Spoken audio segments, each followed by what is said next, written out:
I loved my wife more than I ever thought possible. She was my peace after years of chaos, my calm in every storm. When we got married, I promised myself I'd never let her feel unloved or unappreciated. Every morning, I'd bring her coffee just the way she liked it, 2 spoons of sugar and a hint of cinnamon. We'd laugh about small things, plan our future, and talk about traveling the world together. I truly believed we had something unbreakable. One Saturday morning, we decided to drive out of town to visit her cousin. It was a bright, peaceful day, and the highway stretched endlessly under the sun. She sat beside me, humming softly to the music playing on the radio. I remember thinking, this is happiness. But little did I know that the very same car ride would change everything I thought I knew about her. About an hour into the drive, her phone kept buzzing. I noticed her screen lighting up several times, but she ignored it.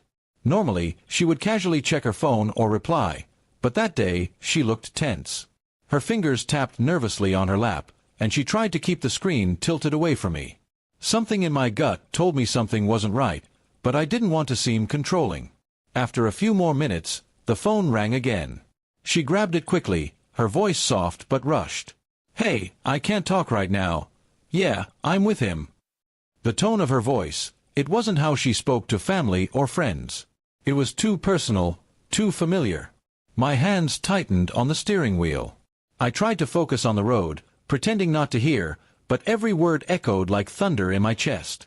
When she hung up, I calmly asked, "Who was that?" She froze for a second, then smiled nervously. "Just a friend from work," she said, her tone light but forced. I nodded, though inside, I felt something dark begin to rise. "You seem nervous," I said quietly. She laughed it off, saying she was just tired. But I could tell she was lying. We stopped at a small gas station to refuel, and when she went inside to grab a drink, I noticed her phone left on the seat. I hesitated for a long time before picking it up. I wasn't the kind of man who invaded privacy, but that day, my instincts screamed louder than my morals. I opened the messages, and what I saw made my heart sink. There were texts from a man named Ray. Messages filled with words no married woman should be sharing with anyone but her husband. The messages spoke of late-night calls, secret lunches, and plans that never included me. My stomach twisted as I realized the woman I trusted completely had been living a double life. When she returned to the car, she noticed my face instantly. "What's wrong?" she asked, pretending not to know. I handed her the phone without a word. Her expression fell, the color draining from her face. She tried to explain, saying it wasn't serious, that she just needed attention. I couldn't even process her words.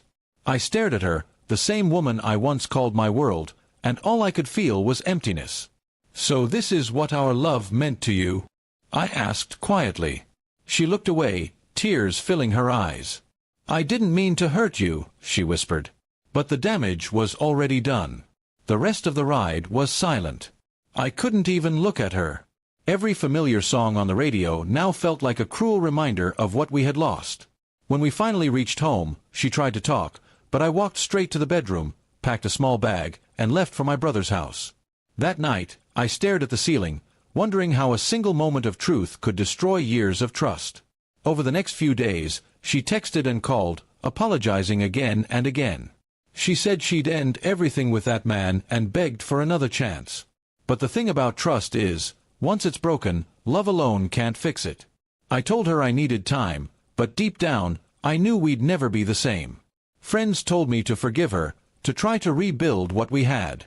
But every time I closed my eyes, I saw that phone, those messages, and the way she said, "I'm with him." It played over and over in my mind like a nightmare that wouldn't end. Months passed, and she kept trying to make things right. But I couldn't go back to pretending. The laughter, the warmth, the little inside jokes, they all felt like memories from someone else's life. Eventually, we decided to part ways. She cried when I left, and so did I, but it was the kind of crying that comes when something truly ends.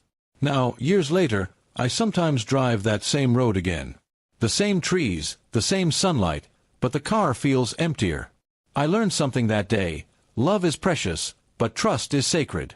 You can forgive betrayal, maybe even understand it, but you can never forget the moment it broke your heart.